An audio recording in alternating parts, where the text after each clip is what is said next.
outcome happen with a different hero.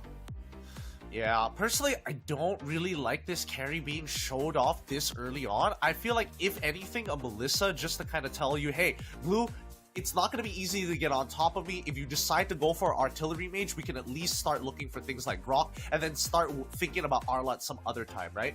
In this particular case, Cambodia is purposefully going for Arlott carry because, hey, number one, if Arlott gets on top of carry, there's not a lot that you can really do about it unless you have a Winds of Nature or maybe a battle spell that helps you actually go one against one against the Arlott. But in most situations, marksman just can't deal with this overall damage, right? Philippines, on the other hand, I like their opening with the Gloon as well as the Kaja, and I like the fact that they're going to be locking in the Beatrix early on. At this point, they've decided on, hey, we already got the Glue, we can force priority in the side lanes, all we gotta fix is our mid lane, but with strong side lanes, we can contest for the river so often. Like, the borders are very, very clear for us. Also, they really understand what they're going for, right? They have proper foresight, and this is something that Philippines and Cambodia both have had throughout the series. Even though Philippines have won both of these games, Cambodia have been pretty impressive in the drafting department, right? Last game, I even actually preferred the draft coming in from Cambodia, especially for the skirmishes, and they were able to utilize that a lot. Now, for Philippines, they already have the Kaja. A good hero that could actually stop the Kaja from going for these proactive movements would be the Kufra, right? So Kufra banned out straight here. We'll see if they go for another type of roamer that can do kind of a similar job, especially up against a Beatrix as well, that usually wants to just go for flicker, no other option available. The Atlas becomes a very viable choice for Cambodia to go for right now. Knowing that the roamer has already been picked up by Ogwen, there's a very slim chance of a Diggy appearing here. Yeah, this is an extremely slim chance, and personally, I don't think they want to play Diggy. With the lineups that we're seeing so far, like, for Cambodia, I feel like Diggy is a little bit more beneficial, but for Philippines, absolutely not. You're just wasting your time with it. And more importantly, let's imagine, right? They're obviously not going to play Kaja as well as Diggy at the same time, but let's say we switch the Kaja for the Diggy. How does that really benefit your composition if you have nothing to capitalize with the time journey? We're already seeing that Farsa gets banned out. We also see Farmis get banned out, which only leaves Philippines with a couple of picks. And the Julian was not where my head was at. I definitely thought that would be like a Lilia or something along those lines. The Julian, wow. Definitely didn't expect the Julian pick to come through as well. But I guess I kind of understand, right? Oh, there you go, the Estes pickup as well. Was about to just, go on about the Julian, but even the Estes coming through here for Cambodia, it definitely gives, oh, there you go, a vibe, a certain vibe, something that we've seen before, and it's the Estes and the Barat, the combo that we've seen time and time again. And fun fact, the last team to represent the Philippines at the last IESF was Blacklist International with their signature Ube strat. And this is their strategy, right? This is the Barats into the Estes and a mobiles XP laner with the Yves as well. So we'll see if they can pull that off here up against Philippines, because if anyone has faced that Ube style, it's definitely the Filipino teams. They faced a whole lot of the Ube compositions in their own MPL. Oh yeah, for sure, for sure. I feel like Chichma is thinking like, man, I really wish I could play the Martis, but when I'm going up against someone like Kaja, I would rather just sit on top of the Lord or the Turtle, press my ult, and then hit Retribution. I don't want any opportunity for Kyle TZ to steal away neutral objectives. He did it in game number 2. I don't want it to happen in game number 3, but even then, this is where we're going to see a true test of skill from Kyle TZ. Like, he's going to be able to get in and out of fights pretty quickly, and for a fact that we know that he's not going to utilize the Demon Slayer because he's playing Hayabusa. He wants the killing spree. So, generally, we should expect him to actually fall behind on levels in comparison to Chichma on this Barats.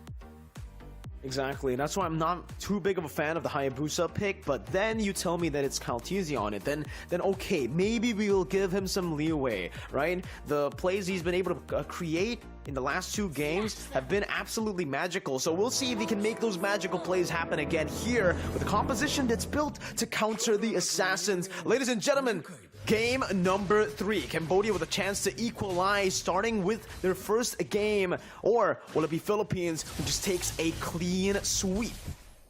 What? 3 in the mid lane coming in from Bren super early on? That's interesting.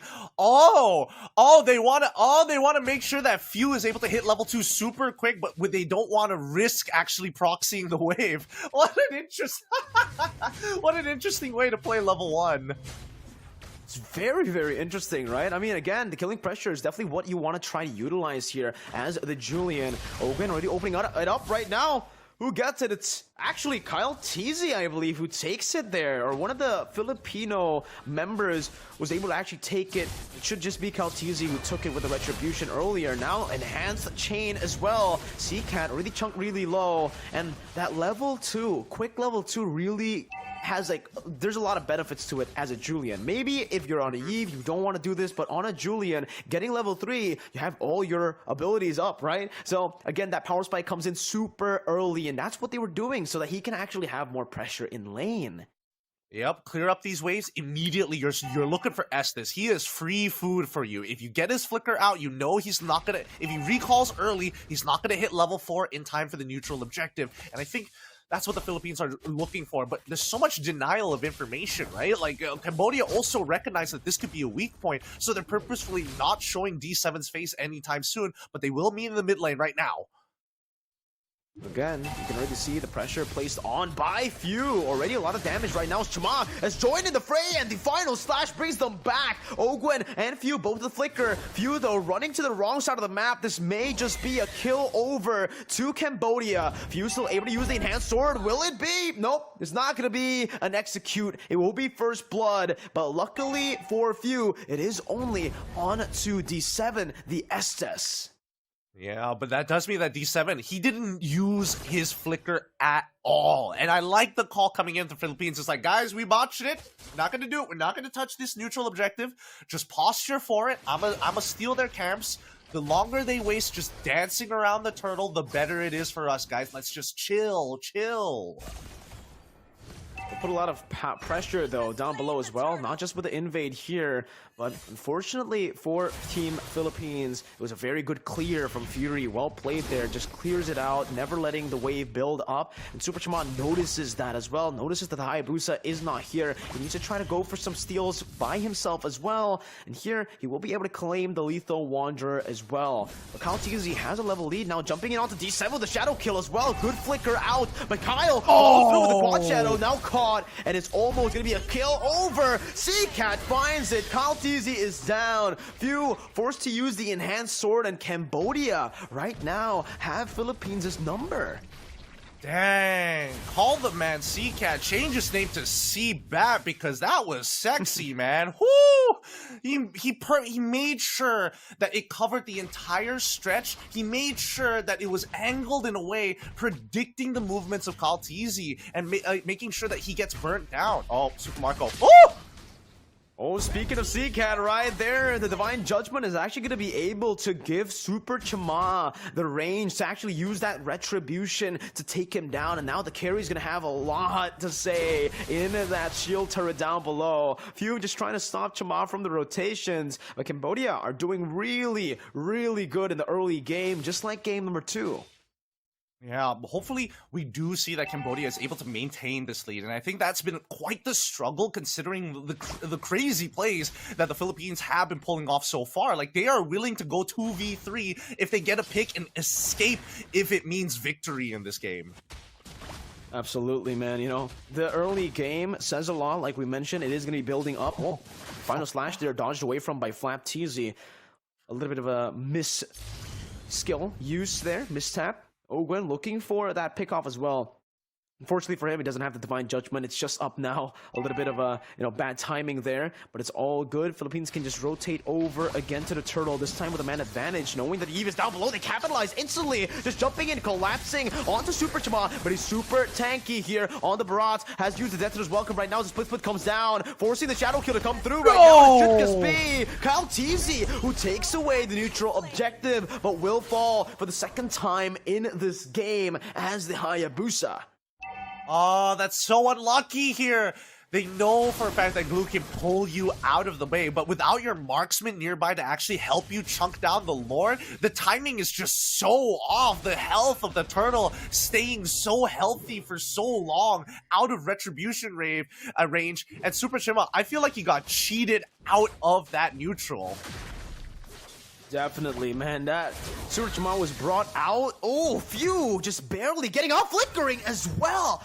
Wow, good read there. CCAT with a flicker burn, so 1 for 1 in terms of flickers. More pressure for CCAT to play with because obviously Few was forced to recall. Just a good read overall though. Right now, what's strange is Philippines still has the lead when it comes to the gold department. I don't understand. It should just be because obviously of the turret up top, but mainly how they're farming, how they're last hitting, right?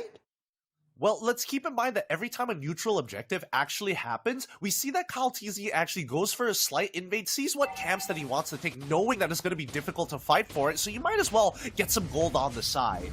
Skim off the top a little bit, you know what I'm saying? Yeah, and it's doing really well right now for Team Philippines, right? Looking at the scoreboard, 4-0, especially with that turtle take as well that Cambodia were able to get early on. I expected the goal lead to be purely on Cambodia's side. So Philippines have been able to manage their losses really, really well right now. And we're going to see them, again, try to look for the siege down below. That should be successful here with the Bennett and the cannon minion. Ogwen doing a good job at zoning them away right now and is looking for more. Grouping up, Super Chima reads something isn't right here. Just walks around. So take a look at the items. Nothing too crazy so far. We do see the Genius Wand already completed from Few, and it looks like he's going to eventually go into the Feather of Heaven to get a little bit of attack speed when he is completely out of cooldowns but has empowered autos. Let's see whether the same situation happens again, right? Like, keep your eyes on FlapTZ if he gets on top of Chima, then you know he's going to pull him out. Good cancel on Deathless Welcome though. ATM baited in. Ogwen able to flicker out right now. FlapTZ is mounting D7, bringing him back to the team. The real world manipulation is still able to zone the other members away, and it's Super Chima with the retribution. Kyle TZ can be caught. There's a Divine Judgment comes through. ATM with a flicker down, and the Vengeance as well. But the Shadow Kill comes in clutch to take the kill back. It's a 1 for 1. ATM for Flap, but Cambodia were able to secure the neutral objective. Man, that's such a scam there. It looked like his that vengeance should have worked. Oh, Kyle's dead here, right? Nope, he's still alive! Even though he doesn't get his purple buff, he can technically stick around if he wants to, but Cambodia are not gonna let him. Again, good oppression here. Good capitalization as well of the neutral objective and the kill take there. Cambodia are able to get another turret so that the gold lead will maybe start to grow, because somehow Philippines are still holding on to that gold lead. Finally, it goes over to Cambodia, but it's only like 100 gold lead at this point, and it's still even, which is absolutely crazy considering how many structures that Cambodia have gone in the mid lane and even the neutral objective. Yeah, that's the thing, right? Cambodia, in terms of the way that they're managing their resources, like, they have to stick as 5. They can't just go by themselves into the side lane, and we know that, we know for a fact that D7 has a really vital job. He can't be the one going into the side, so ATM has to do it, but even ATM recognizes that he needs to push people back into the CCAT ult, and they all have to be together to make this machine work.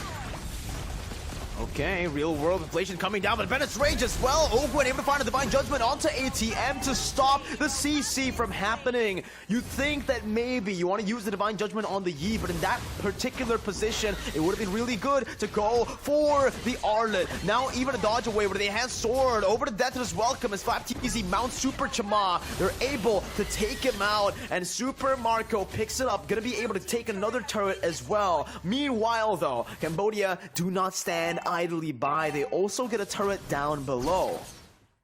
Yep, and this is what I'm talking about. The Philippines are spreading out their are trying to spread out their resources and are extremely efficient, but at least Cambodia have started to pick up on this, right? They're splitting themselves up, and obviously it's not ideal that they lose members, but at least they get structures on the opposite side of the map.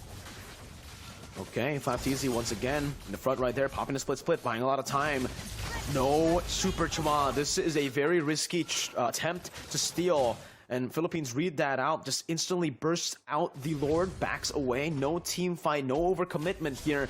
And Philippines, 2,000 gold ahead now, despite only having 4 kills in this game, losing the kill department.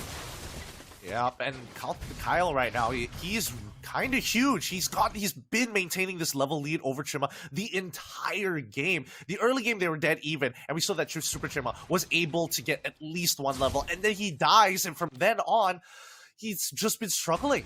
CalTZ, he's too far ahead at this stage of the game. These neutral objectives are very difficult for Super Chima to actually walk up to, considering that FlapTZ keeps splitting. Again, it's going to be the isolation here. D7 brought to the bed its rage, forced to use the Blessing of the Moon Goddess. Now it's still FlapTZ onto him. ATM is waiting for the chance to go for the final slash right now, but FlapTZ is able to flicker out to safety. This fadeaway comes through. Flap will fall to the basic attacks of Fury. No trade backs just for now, but the turrets will certainly fall in the mid lane and even in the top lane. With the Lord coming down, they're going to have to try to micromanage it, and this will definitely be Philippines who takes all the tier 2s. And this is perfect for them. This is perfect. At least they've kind of set themselves apart from the Cambodians, and now they've created an entire area. Walk out of your base, this is a kill zone. And now, for people, and especially for CalTZ, he can now start going for flank plays. Ogwin can start going for ambush plays in the bushes. I thought for a second that Super Marco flickered there, but he was just switching weapon, thank God. Yeah. CalTZ finishing up his build, and now that the neutral objective is still on cooldown, right? 76 more seconds, this is where the Philippines is going to starve out Cambodia. It's a signature, right? The strategy we've seen so many times when you're ahead, when you have a gold lead, when you have the map pressure, you just want to try to suffocate your opponents as much as possible. And yeah, that's what Philippines are doing right now. They're just waiting on the next neutral objective because there's no real reason to force anything right now. They just need to play very patiently. They've already taken all the tier 2s. They're just waiting to crack that base open. Maybe if they get a good pick, if they get a good read, and if they're able to bait a few of the members from Cambodia to walk out of the base, then it will be pretty good for the Philippines to look for that pick off. But other than that, I don't think they should do anything. They should just focus on, again, freezing up these waves. But not even, man. They just want to keep on pushing it in, actually. Philippines shoving in that top lane turret, the mid lane, and even the bottom lane here. So, what's the deal? I guess they see them in the mid lane, right? They see them in the mid lane. They want them to move this 5 and see if they can get an isolated target, because technically the Lord is about to spawn. So keep in mind that the Cambodians are probably thinking, okay, we need to get some vision over it. We need to kind of know what's the situation. We still have our magic sentries up, but we're not going to use it until the very last second, because again, the Philippines, they're not going to be able to chunk this down very, very quickly unless they have all 5 of their members. Good slow push built up in the top lane there. It is going to be crashing down with the next wave coming in, and that should actually force one member to go over, and it is forcing ATM. A good pull as well from the rest of the team Philippines here on the Lord. ATM versus Few. Few's actually winning in this 1v1, and this is what the Julian actually gives to your team, right? A whole lot of that pressure when it comes to the duels. FlapTZ down below now. Oh, Gwen with the Divine Judgment onto the carry. Fury gonna be pulled back, but he's still able to escape right now with the Blessing of the Moon Goddess. As the Shadow Kill comes through, it should be able to take him down with the Mount as well. Super Chama follows him to the grave. CalTZ has a double kill here. Oh, Few is able to escape, and he flickers forward to find ATM. Philippines able to out macro Cambodia, and they're able to find 3 pickoffs just with different angles. Honestly, that split screen, I was about to point out that Ogwen was in position in the lane brush to make this happen, and now they're pressing the advantage to try and crack open these inhibitors. They're gonna back off because there's no more minions just yet until Lore comes on through, but this is a beautiful position to be in for the Philippines, right? Now the high ground defense might get a little difficult, right? They've got enough wave clear, and with this Lord, it technically should be enough. Oh man, you can see the respect given. Flicker out. They use the real world manipulation to try to go for Super Marco, and now with no high ground control, technically that RWM was used up. This will give Philippines a chance to actually try to look for some more, but CalTZ is definitely not in position. Mid lane wave already been shoved down as well. Flap, wow, he wants to go for it. They want to go for it. They get brought back to the team at the final slash. The Divine Judgment finds Super Chama. FlapTZ able to escape with a split. How do they get out of that one? Look, I have no real answer for you. I'm just as surprised as you God. are. They both go in there. They both so deep, and then the counter engage from ATM with the final slash to push them underneath Crystal. You can see how stunned he is. He's just standing there like, guys, how? We have Fury. He does true damage. Let's pull up the items and let's see what he has right now. I mean, he's one item off full build, but he's caught the important trinity of items, the Corrosion Side Golden Staff and the DHS against super tanky members, which his passive technically counters with the true damage. So how? Oh man, I'm trying to think of it as well, because if we take a look at the items for flat, there's nothing really too surprising, right? It's just a very standard glue build here. Just Radiant Armor, Anti-Curse as well. Building towards, there's probably another physical defense item, or maybe an immortality, depending on what he wants to go for. But again, yeah, nothing too special there. It was just well played, I guess, from Team Philippines to be able to escape from a very, very aggressive play. But even then, it's the timing that's really impressive for Team Philippines, right? Because when they go for that crazy play, when they go for a very unnecessary team fight, it's always when it is not crucial. The timing is very good because the Lord was not up. It was still super far from being up, and there was no punish that Cambodia could possibly give over to Team Philippines, even if Flapteezy was caught. Yeah, and they also did it when the waves responding. Were at the waves responding, so at least they had some form of spell vamp on top of the fact that at least they stagger the waves even more. So the Philippines have gotten these motions down. It is second nature to them. Few is hiding in a really good ambush spot. The problem is on the opposite side of the map. I'm more scared of Ogwin and Super Marco just menacingly sitting in that brush. Like, the Philippines are fishing for information. The question is, will Cambodia give it to them? I don't know if that's gonna be happening here. I don't know if they're gonna be giving it away to Team Philippines right now. You can already see again, it's just that slow push being built up. They have all the base turrets taken out, so the super minions will be coming through. They don't even need to manage it, but they decide to go for it anyways. They want to shove in that mid lane and build slow pushes in the far lane. Bot lane's gonna be held up a bit more. Super Chima is already looking for an opening here, some way to get out of this desperate situation for Cambodia, because again, they can't really send the Arlet purely into that far lane. Arlet is a mobile hero in team fights, not across the rotation of the map. Up top, all the way down below, that's a lot of time that they're going to be missing away from the Lord Pit that, if you take a look already, Ogwin has positioned very strategically to try to look for a pick-off from the flanks. Yeah, it's, I mean, Shima is now all by himself. If they can bait at least the ultimate coming in from D7, that would be the most ideal, right? That gives them the green light to fight. That gives them all the tools that they need to actually deal damage to Cambodia without them, you know, walking around, not having to fear it. Now, on the other hand, we do see that the ambush on the bottom side of the map, nobody is walking up to it right now. And Cambodia, they're sniffing this out. They're like, something doesn't seem very right. We don't see Ogwin. We don't see where Super Marco is. And the fact that they're slowly doing this, Lord, it's... Yeah, here we go.